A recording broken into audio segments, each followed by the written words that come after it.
Souvenez-vous, dans un précédent entretien sur l'islam, particulièrement en Poitou, nous avions parlé de cet étonnement que nous pouvons avoir facilement en découvrant qu'il y a plusieurs communautés musulmanes dans nos deux départements de la Vienne et des Deux-Sèvres.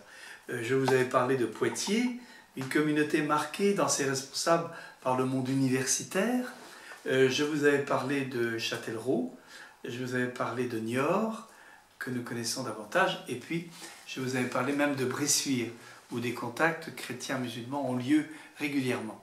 Pour essayer de comprendre pourquoi y a-t-il des courants différents dans l'islam, que l'islam n'est pas absolument d'une unité parfaite, avec souvent des idées un peu toutes faites, où on pense qu'il y a une unique lecture du Coran, très littérale. En fait, c'est plus complexe que cela. Et alors, nous avions échangé un tout petit peu sur ce frère dominicain qui vit en Égypte, le frère Adrien Candiar, qui a écrit un petit livre dans les éditions Flammarion, Chant actuel, et qui s'appelle « Comprendre l'islam » ou plutôt « Pourquoi on n'y comprend rien », donc avec une pointe d'humour. Et dans ce livre, il essaie d'expliquer qu'effectivement, historiquement, il y a eu 4 siècles d'empire ottoman, précédé par un empire arabe, avec un foisonnement culturel, avec une richesse civilisationnelle extraordinaire. Et pourquoi tout à coup, après 4 siècles de l'empire ottoman, on voit que l'islam semble s'effilocher, alors qu'il avait vécu une diversité culturelle incroyable.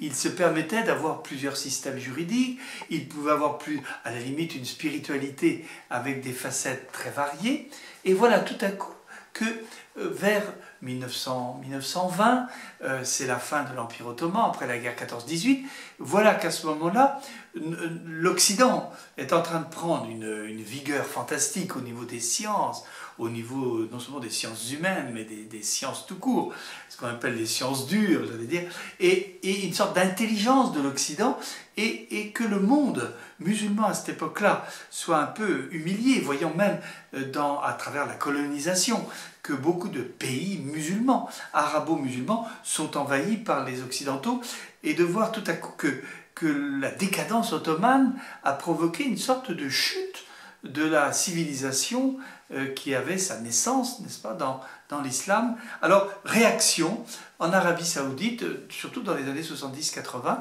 on voit naître un courant qu'on appelle le courant, le fameux salafisme. Salaf qui veut dire des sages pieux, salaf, oui. Voilà qu'en Arabie Saoudite, là où Mahomet a commencé, on veut essayer de répondre fortement par une modernité de l'islam, le retrouver dans ses origines. Alors, ces courants, par exemple, cela se sent même à Niort, même à Poitiers, même à Châtellerault, c'est que vous avez des musulmans qui sont plutôt d'une génération qui a l'habitude de vivre dans la diversité culturelle, et d'autres au contraire qui réagissent fortement, un peu blessés, et qui se disent le salafisme va être une réponse plus claire pour dire qu'est-ce que l'islam d'aujourd'hui.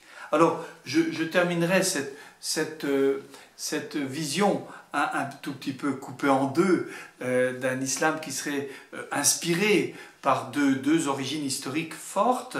On pourrait dire qu'aujourd'hui, il y a sans doute un essai de dialogue un peu polyvalent. Il faut pas hésiter, il ne faut pas avoir peur, il ne faut pas craindre de changer, sinon on ne se connaîtra jamais et on ne comprendra jamais nos réactions. Et il n'y a pas de doute qu'aujourd'hui, par exemple, à la prison de Niort, le fait qu'en lien avec l'administration, il y ait une table ronde régulière où se rencontrent des chrétiens, des témoins de Jéhovah aussi d'ailleurs, et des bouddhistes, et puis aussi des musulmans, qu'il y ait ce dialogue pour les prisonniers qui sont là, ils sont 90, dont une trentaine sont d'origine musulmane, il est nécessaire de se côtoyer. Donc il y a là un travail de fond à faire pour sortir d'une ignorance réciproque. Donc je vous laisse sur cet entretien, ce livre d'Adrien Candiar qui s'appelle « Comprendre l'islam ». Je vous laisse là-dessus. Nous poursuivrons notre réflexion ultérieurement. Merci de votre écoute.